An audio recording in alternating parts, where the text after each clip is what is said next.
و خود در میدان برآمدن و گوشتین ملی را نشان دادن و مسابقه کردن خودش قهرمانی است. نه هر یک جوانمرد چنین غیرت دارد. من با رئیس کمیته کار به جوانان سپارش دادم که ما باید گوشتین ملی را رشد دهیم، انکشاف دهیم.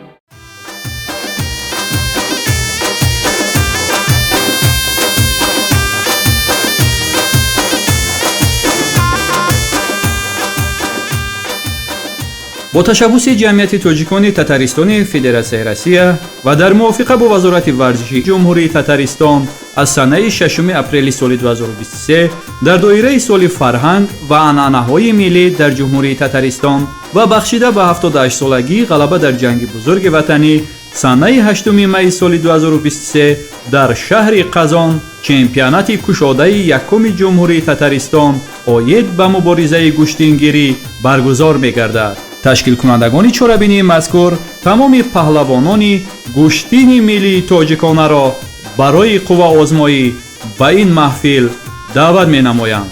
میدان از دلیر است.